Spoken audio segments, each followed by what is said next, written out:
Hi, Krisserin. Hi. How you doing? I don't know. I don't know how I'm feeling. I feel like I'm getting sick. I feel run down. Interesting. You look effervescent. Well, it's the power and beauty of makeup can hide all kinds of sins. How are you feeling? How are you doing? I'm doing okay. I'm doing okay. I was in a malaise last night as I was going to bed, and I was like, why? Everything's great. Like, what are you? But, hormones, they'll do that to Mhm. you. I immediately went to the Clue app to be like, am I getting my period? I'm not. So, unfortunately, the mood was genuine. I'm Krisserin Canary. And I'm Kelton Wright. Follow our quest to publish our first novels From first drafts to query letters through inevitable rejections and hopefully eventual success. from California To Colorado. This is Pen Pals. I think that was my problem because I started my period, TMI, sorry. I was trying to still get up early and I was just exhausted. I took 2 naps on Friday Wow. last week. And then I went to bed at like 10. I was so tired. Yeah. And so I feel like I just needed rest, but I am feeling like my body, my throat, everything feels just really off. So I've been not waking up early and trying to get more sleep, hoping that that would help. And I am about to take this long trip, so I'm like, shit, I can't get sick. But yeah, I was like, this would make for a great episode that would completely abandon all of our male listeners, writing according to the phase of your period, your hormonal phase, writing in the luteal phase. Listen, I think that is a valid thing to talk about. And knowing that our listeners are like 75% women, I would talk about that. Yeah, because it's been a struggle, but I'm hoping that I can get enough liquids in me over the next couple of days so that actually I leave tomorrow morning. I'm hoping I'll get enough rest and liquids and vitamins and all of the things in me so that I can go on this trip and not be miserable. Because I just looked at the weather in Sedona and it's going to be beautiful. It's going to be like in the 70s all weekend. So What a dream. I'm so excited for you. It's going to be such a good trip. I think we do have to talk about, did we accomplish our goals, Chris Aaron? yeah, we should do that. Should do that. I can Let's start with start. your goals. Yeah, let's start with yours because I feel like you have some good news to share on the rewilding front anyway. By the time this podcast airs, I'll be like a week into the rewilding, which sold out. So I met my goals. I'm so excited. I'm hosting the first class for me tonight. And I'm really, really genuinely jazzed about it. I do feel like some of that emotional arc of like leading up to it has resulted in kind of that malaise I was mentioning earlier. That it's just like I'm so through the phase of selling that my body's like settling back into itself. And I'm really excited to actually host the class and like be with the material and meet the people. There's a wait list for winter and spring if you want to be included and hear about what's coming up. I'm happy to add you to the mailing list. Yeah, I'm jazzed. And I also, relevant to this podcast, I did finish the first chapter for the memoir proposal. I want to get 2 more locked in, but the first chapter is good. I feel good about that. And I do feel like I need to tell our listeners this because I did tell Chris Aaron this earlier, but I did start looking at potential agents.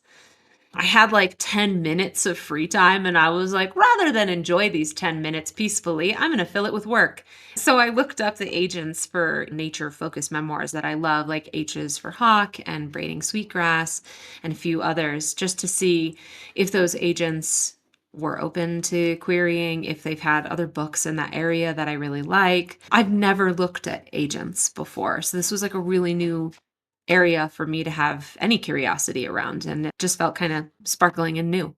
So exciting.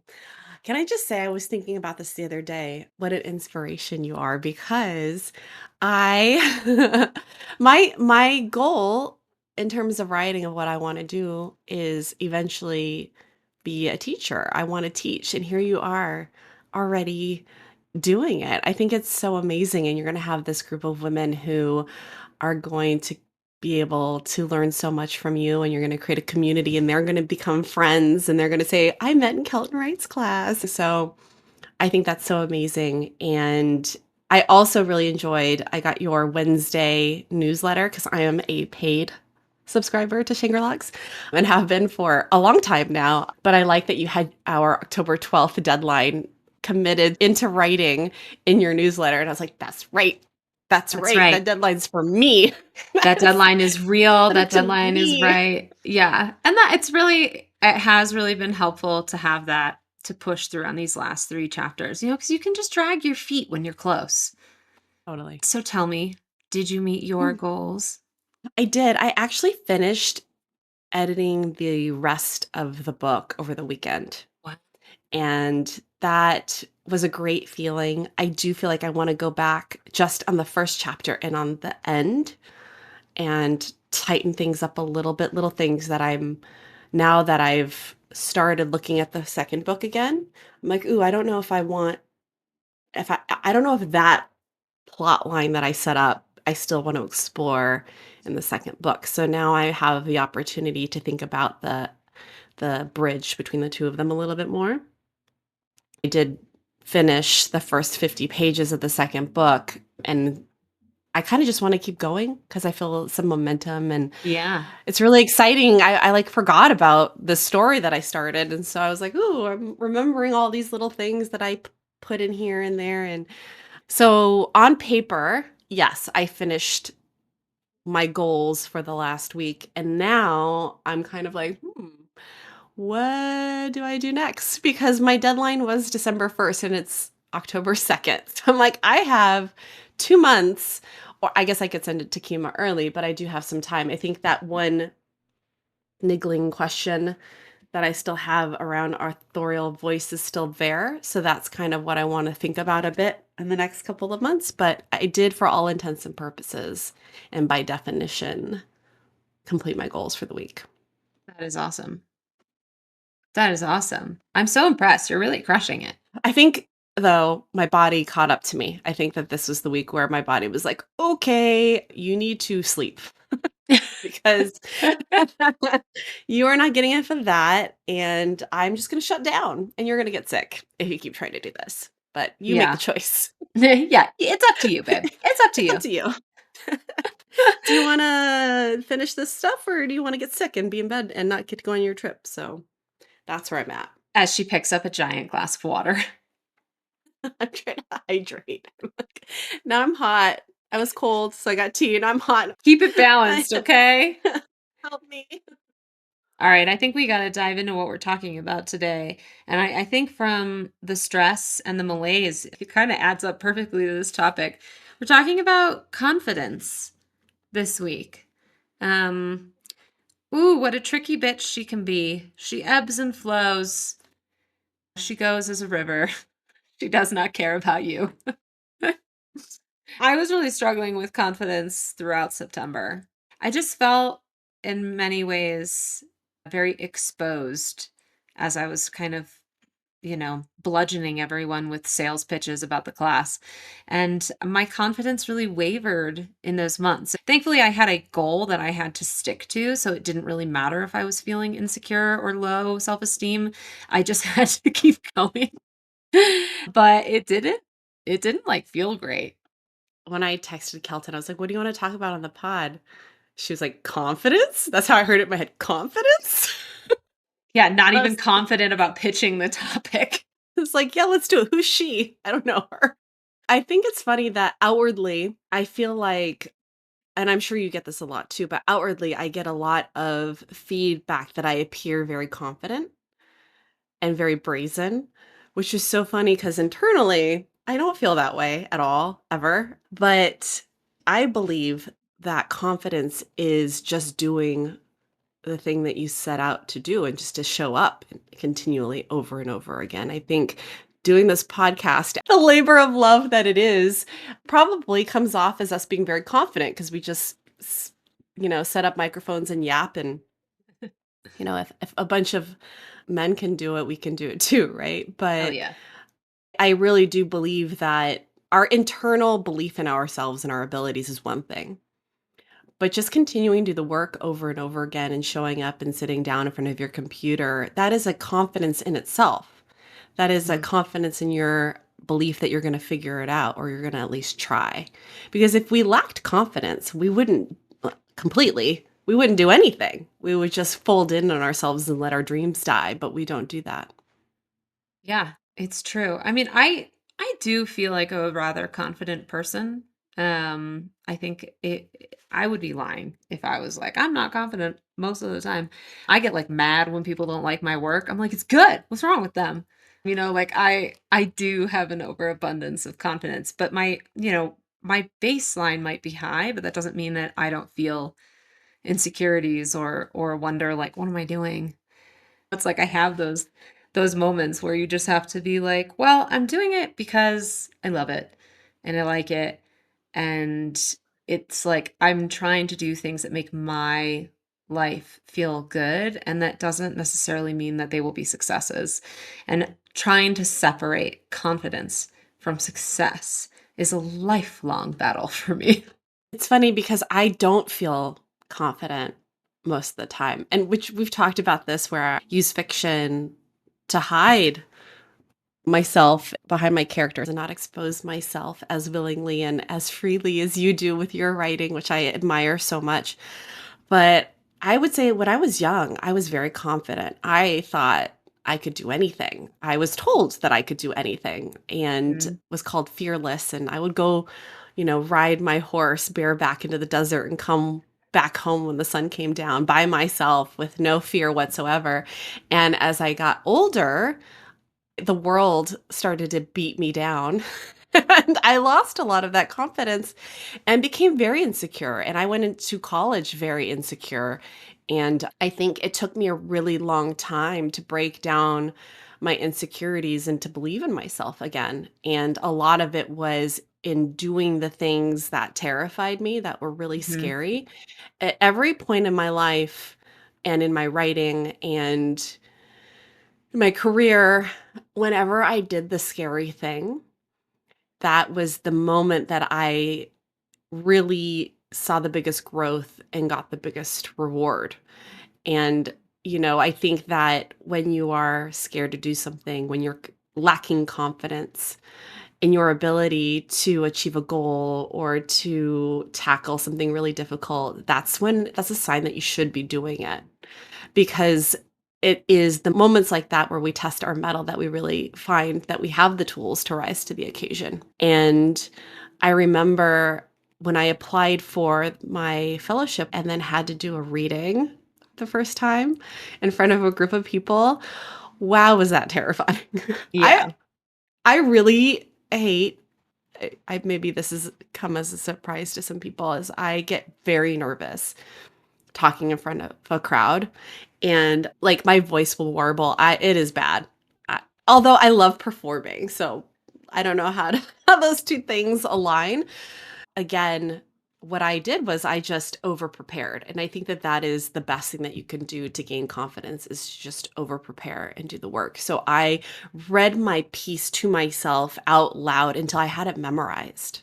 So when I stood up in front of a crowd and here I'm reading the piece, I could just perform it Y because I know it like the back of my hand. And because I studied acting and was in choir, I knew where to take a breath, Mhm. what words to emphasize, when to look at the crowd. And it freed me and to stop thinking about the words on the page and how people were going to judge my writing and put me into a place where I was just performing.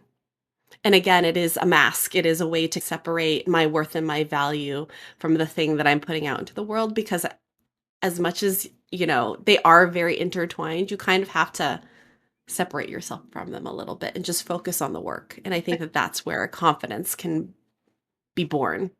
Yeah, and I think it percolates throughout the process. Like the rewilding, I have rehearsed tonight's class several times.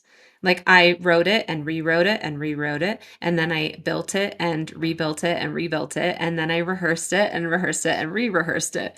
And I do feel ready for it tonight, but I still know that some things will come off the cuff and I'll be reacting to the crowd in that way.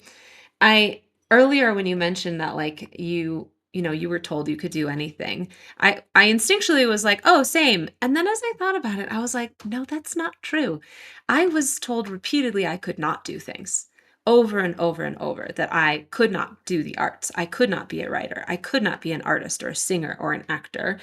I could not lead the morning announcements. Like there are all these like memories for me where it's like people were really tamping me down my entire childhood. And I thankfully was born with a fury because the whole time I was just like, you can't tell me what I can and can't do. And I think that was a real like pressure on the coal into diamond where everyone was trying to push me down and down and down. And it turned that coal into that like fiery confidence of like determination. I wonder as I'm saying that out loud if it really is confidence or if it is just fuel where I'm like, I will do this. Not because I feel confident that I can, but because I am so irritated that you told me I couldn't. I feel like that's sort of my like historical narrative of confidence is being so frustrated with other people saying I can't. And then me just going out there and making a fool of myself repeatedly. Being like, "Yes, I can. Yes, I can." And I do think that is where my confidence wavers the most now is there are so many things that I feel like I should have done by now, guided by that determination, and I'm frustrated that I have not achieved them because I'm like, "Maybe they were right. Maybe I can't." And it's like, I don't even talk to any of the people who said that I can't. They're nowhere near the orbit of my life, but they lurk in the background. John. I see we talked about John before, right? We Was this have, yeah. remind me John was the one was who this the told guy? me that I could really do something if I focused less on my social life. That's right. Fuck that guy. Senior year of high school. Like, shut up, John. Shut up, John. Everyone has a John. Yeah. I wonder if trying to chase confidence is a fool's errand ultimately, because confidence, in my mind, confidence comes with work. It Mm. is, I have done the work and I know that this work is good, or I put everything into this work. And if it's not good, well, too fucking bad, you know? And it comes with joy. Like Yes. like enjoying things and doing them the way you want to and having a good time. Whenever you see someone who looks really confident and often there's a sense of ease about them that they're enjoying Mhm. themselves. I always think about I can't remember which coworker it was. Many, many moons ago, an older woman I worked with was like, if you have to adjust the skirt while you're wearing it, you should never buy it. Like, you'd never wanna touch your clothes when you're wearing them because it makes you look insecure. And I think about that all the time as, like, a way of being easeful in yourself and that ease, that being relaxed in your own situation, your body, is what, like, makes confidence appear physically. And I try to apply that principle sometime to my work. Like, can I be easeful in this? Do I enjoy it? Like, can I relax into this? And then I find confidence can often come from there. But to your point, like also from just doing the work. It's like once you do the work, you're like, yeah, like that's what brought me to being able to say I'm an essayist.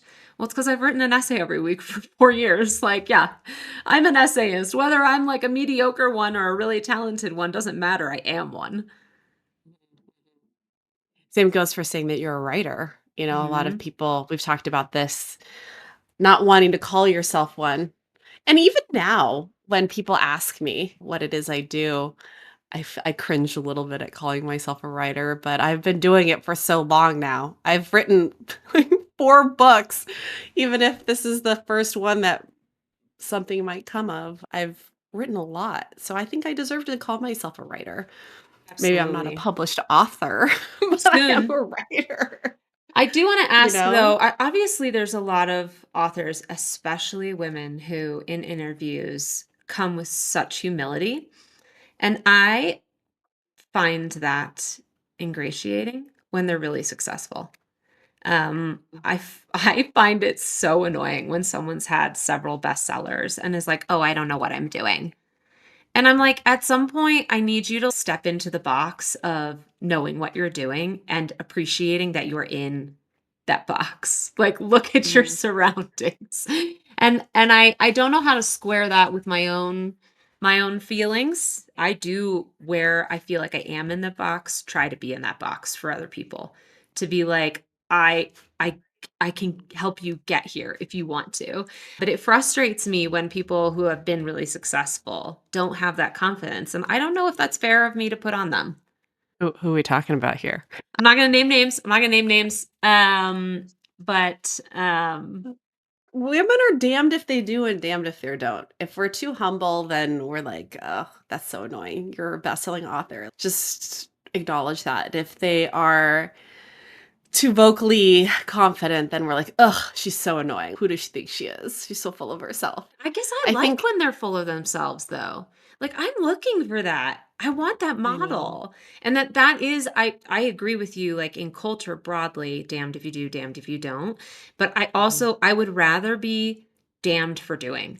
I think that what's difficult with authors is we look to them as mentors, as teachers, as sages, as people who are trying to impart wisdom about the way that the world works in a way that we don't understand, and we look up to those people. And so when they do get in front of a camera or in front of a microphone and speak, we probably have a lot of unfair expectations of Mhm. them, of what we want them to say and who we want them to be.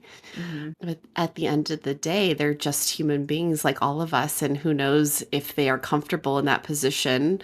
Writers are very hermetic people. We just want to Mhm. go and hide in our cave and write our little stories, you know? And some there I can think of several writers who go out and represent themselves and their ideas and their philosophies with a lot of confidence. And those are the Toni Morrisons and Bell Hooks of the world who we really do look to for advice and for an understanding of how the world works. But I think the Ursula K. Le Guin's, it's hard. I think it's really difficult. And for me, I don't know how I would respond. I'd probably peacock the shit out of it. Be like, ah, yes, I'm a writer. Ask me, ask me Ask me everything. anything. My face will be perfectly beat. I'm gonna wear an amazing outfit. I can't wait. But yeah, I get what you mean. It's like we've put in all of this work. You've reached the top of the mountain. Don't hide under a rock just because you're a woman and there's an expectation of you to be humble. You know how I feel about that. Oh, I know. I think that's why we're co-hosts, because we're aligned on it. Come on, bitch. Put your Get it big girl together. panties on. How do you Yeah. work on your confidence? Other than Just by doing the work. doing the work. I just honestly, I think it's hard. For me, like I said, the way that I'll just speak to the moments in which I've had to stand up in front of a crowd and represent myself and my work. It was just through an overabundance of preparation. I have to get lost in the words in order for me to feel like it's not me that I'm, Yeah. because that's my problem, is how can I divorce myself from the work that I'm putting out and not make it a reflection of me as a person and my value as a human being, and make it just about the words on the page. I think That you're is, I also think, you're the just biggest thing. you're really good at casting a line. Like, you're really good at fishing all day. Um, and, like, yes, it's like, I don't think maybe you're not thinking of it this way, but when I picture your confidence, like, I think of your ability to just query all those people, to come back to projects that you'd abandon and rebuild them, and reach out as to Kima before she was your agent to be like, "Will you listen to this book?" To have people edit it. You are always willing to cast a line. And that vulnerability is a huge sign of faith in yourself and confidence. And I think in order to do that over and over again, you do have to have a sort of resilience to your confidence, because it can, like, I know people who it just, like, it put them into their corner and they were like, I'm never doing that again. And I have not experienced that with you at all. You're just like, I'm going to torture myself again. I'm going to torture myself again this week. This week, I'm going to torture myself again. And that takes confidence.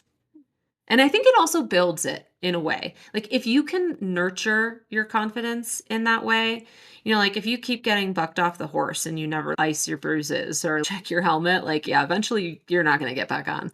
But you do a good job of tending to yourself in between these moments so that when you come back, you're stronger. Yeah, I think that that's the key is I do let myself go in a corner and sulk for a little bit. And Hmm. then, I have been committed to writing. Say we're out. I started classes at UCLA Extension in 2008. I graduated from college in 2006 and I was already working on my first book. It is 2025. So I have been actively writing and working on trying to be a published author for almost 20 years. Yeah, That's fucking crazy. I haven't it's thought about crazy. it that way. Y- I took a ton of classes at UCLA Extension from 2008 to 2012. I had my fellowship in 2013. It is 2025 and I finally have gotten an agent. I know that over the course of those many years, so much has happened in my life. I've sent my books to friends and had them just like rip me a new asshole and completely destroyed my confidence and lost friendships. I've had incredible highs of, getting that fellowship and working with mentors that poured their confidence into me and made me feel really good about myself. And I don't think without mentorship, without guidance, without doing the work, I would have been able to get back on the horse. But it is something that I continue to come back to because, yeah, have a husband, I have children, I have a career, but writing is the thing that I do for me. Mhm. I do all of those other things for other reasons that are not for me. Yeah. I mean, the husband and the kids I love and they're part they're hugely important to me and my identity and my spirit, but there's a lot of service that goes into having family and to having children. Mhm. And I definitely remind my daughter that she's going to wipe my ass someday. She's like Can't wait, mom. she's like, "Mom, we have bidets." Oh my God. Wow. Do I love her? Holy moly. She's she's great. But writing is the thing that I come back to because it is the thing that I do in service of myself. Yeah. And I think that as women, we have to have that thing. And it doesn't have to be writing. It could be art, it could be crochet or Horseback you riding. know, horseback riding, taking care of animal, whatever it is, Mhm. we have to do things in service of ourselves because the world demands so much service to others, period, full stop, when you're a woman. And men don't need that permission. They don't need permission to go and do things for themselves. So I think that's probably why I've continued to do it because the little girl in me who was told that I could do anything and that I should go off and have adventures never really went away. Mhm. And that's, I think, also why I write so much about that time in my life and about the desert, because there was a point where I felt truly free to be as adventurous and as bold as I was allowed to be, as I wanted to be. And I'm Yeah. always trying to get back to that place. So, but thank you for the compliment. I like that. I Just keep do fishing. feel I do feel like I'm finally in the place where I am free to just like be as fucking weird as I want. I mean, it's uncomfortable to be fully in who I am and have to like, deal with other people adjusting to what that looks like, but it does feel nice. It feels great. I think in our modern world where every perception of you and your work can be quantified, it is really challenging to preserve that sense of self and to take care of it and to allow it to grow. Because you can get really caught up in the like, oh, I shared the most authentic version of myself and it had a 500% decrease in how much people liked it, you know? And you're like, you have to kind of be able to step away from that and be like, how much did I like it? How much did I like it? How much joy does it bring me? Um, and that is an uphill battle right now. And like one I hope society can step away from in the next decade. I was thinking about it. I went to Allie Gordon's book launch Yeah, Ellie despite Gordon. Yeah, I got her book right here. I actually bought another copy while I was at Skylight, even though she was kind enough to send us copies of her book because we buy our friends' books. That's Allie's right. my friend now. And I was thinking about it because we don't get a lot of inbounds in Yeah. our official pen pals pod at gmail.com inbox. But we have gotten a few. And every time we get one, it is like an injection of confidence and this feeling that we're doing the right thing. It really only takes one person to Yeah. get something out of my work to Yeah. make me feel like, yeah, I'm doing the right thing.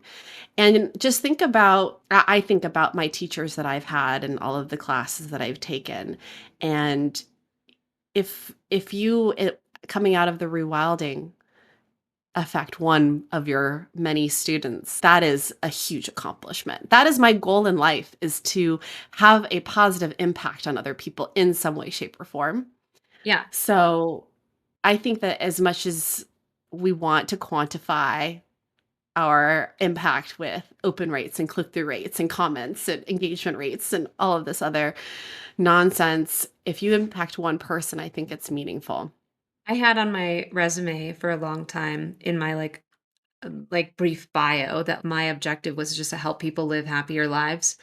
And I have recently edited that a bit to say that like the work I do is in service of helping women love their lives.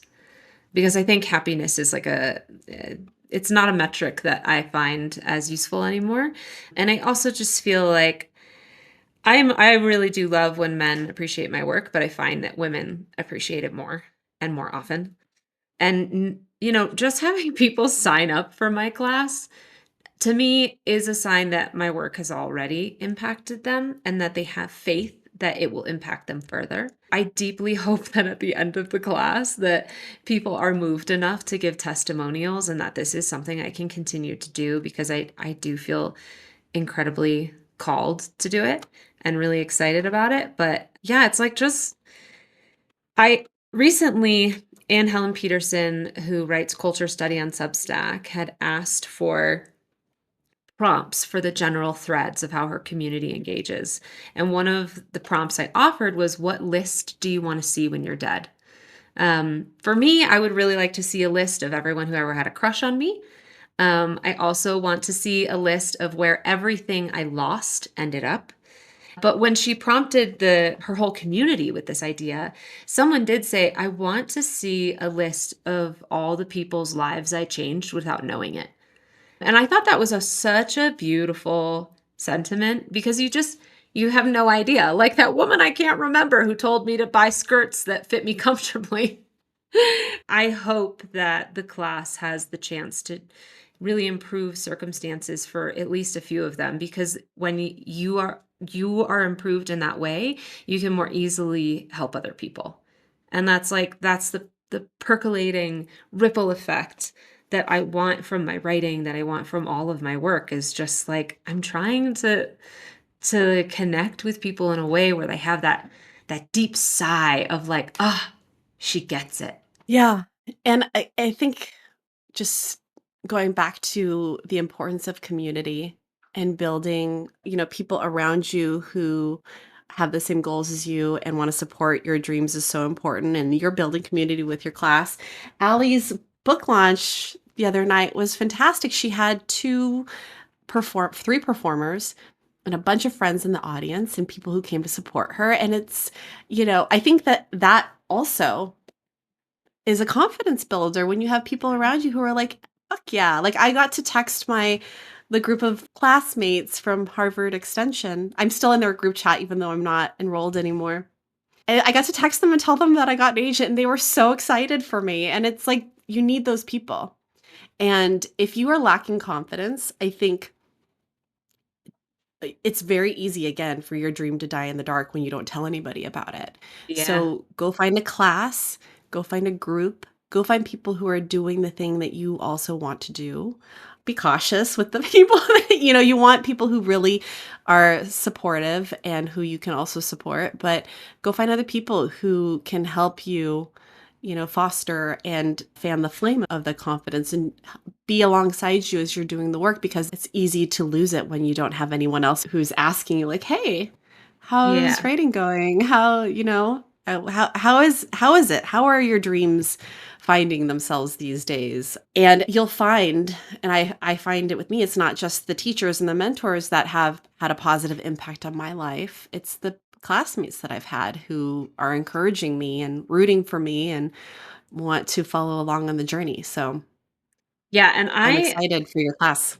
I'm excited, and I can't recommend enough. Just reach out to like one or two friends of yours that you know would be down to do the artist's way and have like a monthly, weekly Zoom about it and have them reach out to their one or two friends who might do it and get a group of like 8 or 9 people and do the artist's way together. And I guarantee, well, I guess I shouldn't say I guarantee, but I find it is quite likely that at least 6 of them will become a type of coven to you when you go through that kind of creative exercise together. When you're choosing people not based on like, these are my 6 friends, but like, these are the 2 friends I know who would be into this, and these are their 2 friends who I know would be into this, to like expand your network and like meet people who can drive you forward. That is like the origin of the class for me, is I have one of those little covens where I knew 2 or 3 of the girls but didn't know the other 6, and it was like we did the artist way together, and now I have found these like very deep motivating friendships that aren't, they're all digital, I don't, none of these people live here, but I reached out to them with the initial idea of the class, and they're the reason that it's happening.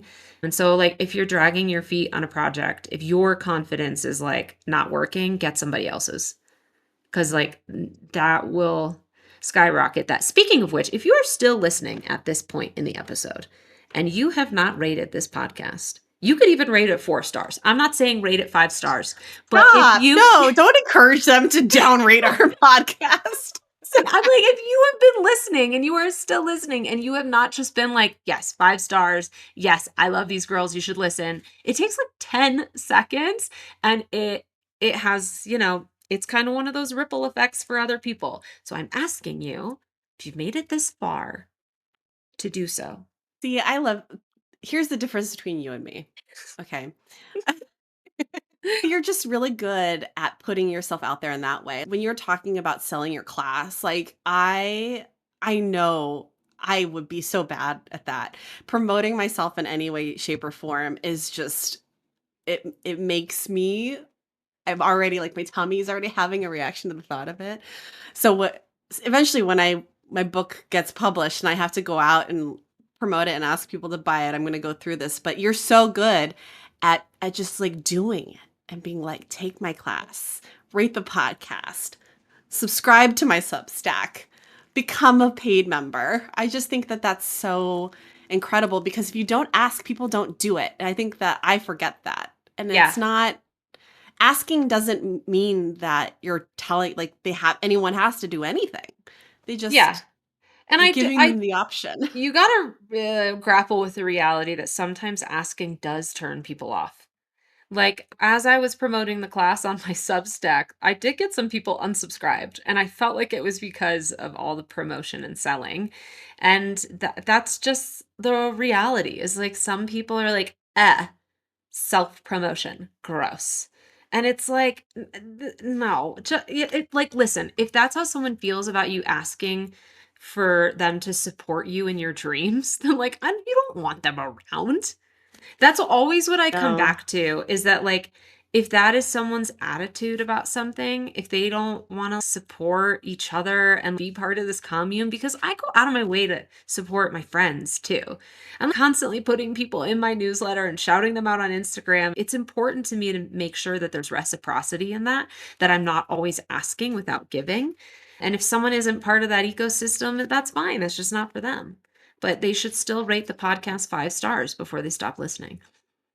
And share it with a friend who you think would get something out of it. No, it's true. And I had to learn that the hard way over the like 20 years that I've been writing. And I remember I had this friend back in college who was also a writer. And like the minute I got a job at HarperCollins as an intern, she just went completely left on me. And it was the weirdest thing. And it's like, okay, well, I guess we weren't friends. I thought we were friends. I'm Mm, very naive when it comes to those things. Sometimes it takes me a while to realize, oh, this person is not my friend. I thought we had a mhm. friendship, but it was some weird dynamic that I didn't. But of course, Boyan saw it a mile away and he's like, I told you so. And I'm like, damn it, I hate it when he's right. But if your friends are not celebrating your wins with you, they're not your friends. If your friends are not bigging upping you when you have an achievement, they're not your friends, honestly. And this is what we're talking about when we're talking about building up community and confidence, because if you surround yourself with the wrong people who are going to take digs at you when you do have achievements or when you are trying to do something, there is nothing that kills your confidence more than someone that you thought was a friend shitting on something that you feel is important. Like that Mhm. is just the worst feeling. So take notice when you are celebrating something and your friends are not celebrating them with you. Those are not your true friends. But going back to this idea of trying to find community and the artist way, if that's not accessible to you, if you do not have people in your life who are doing the same things as you or you would feel comfortable reaching out to do those things, see if there are local groups or classes that you can take. I just saw, it's crazy, I just saw at the library near me, the public library, there's a writers group, Mhm. or and there are book clubs and these things are free. And if that feels awkward and scary to you, just go to one. Just go to Yeah. one meeting, and it might not be the right group. Like, I've joined writing groups where I was like, "This is not for me. Like, this is not the right group for me. These are not the right people to read my work." Fine, but keep looking, and there will be a group out there. Look for opportunities, whether it's a writing class at a community college, if there's a college nearby you that has an extension program that has a Mhm. writers program, if there are online classes that you can take. There's a ton of online writing schools now that have workshops. Find something, sign up for something, and Mhm. meet other people. You need Mhm. one person who can be your journeyman that you can walk the path to Mordor with. You need one to help you, and that one person will help you build your confidence, and you can help them build your confidence, and you can find that partner to be your writing buddy. And I think it makes all the difference. Having community really does. So that's my that's my spiel. That's my Yeah. my speech. Krisserin and I met, like, 10 years ago at a job both of us are glad we don't have anymore, and it was only, like and, we've remained friends across the decade, but it was only last year that you were like, "I think we should seriously be writing buddies." Mhm. And look at us now. Look at us now. I to be fair, I reached out and I was like, "I think we should write a book together." That's I true. really do I really do wanna write a book with someone someday. Like, I think it would be really fun to do. No one's taken me up on it yet, but Listen, I somebody. really wanted to do that, and then I didn't know how to do that. No, it's okay. It'll It's work itself hard. out someday. Yeah. I'm looking for the Terry Pratchett, Neil Gaiman. Yep. Like, I Yeah, want it one of was. those I know. partners. Listen, I am gonna reply to that email one day with another chapter, and you're gonna be like, "Oh, shit." I'm ready. I will say, and we can segue into our goals for the next week, but I did a AI search, sorry, rainforest, around authorial voice and third person POV in YA novels because I was like, I need some guidance. I don't know how to approach this note from Kima. And Claude was like, this is not a common thing in YA third person POV novels. But it did give me some examples, and one of them was Terry Pratchett. I'm like, Mm, of course, the yeah. master. And then Lee Bardugo and the Six of Crows series duology, actually. So I went and when I was at Skylight, I bought Six of Crows and Crooked Kingdom, because I read them on Kindle and I might as well own them because I loved those books and my daughter could read them someday. And I opened up the book and I was just like, let me see. And it was right there on the page. I'm like, damn it. It's This beautiful. is this is Frustrating, but gonna be beautiful. I know. That's where my confidence dies, where I'm like, do I have it in me do I have a style? I don't know. I don't know what my authorial style is. It's a horrible thing to admit. I'm admitting it. I couldn't tell But you what mine is. I know it you when I read have it, but you have a distinct authorial style. Like there is a Kelton voice that I is very easily recognizable to me. But I don't when I read my book, I don't know. I don't know. That's my goal for the week is to read and figure that out and then keep I'm going to get to the end of the amount of pages I have in book 2. I have 189 pages. So I guess I just got to start finishing the first draft of that book. But amazing. that's not for next week. That is Yeah, just totally.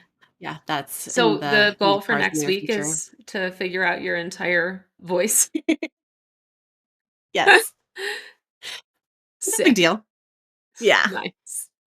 What are your goals for the next week? My goal is to finish the memoir proposal enough where I'm like doing like a overview edit of it and the chapters so that by the 12th I can get it to you. That's my goal.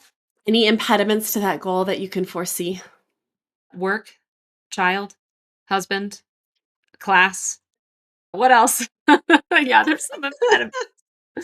Yeah, the world, but I no, it's like now that I'm done selling and I just I do wish that I could take a break from the newsletter, but I just don't feel like it's the right time to do that.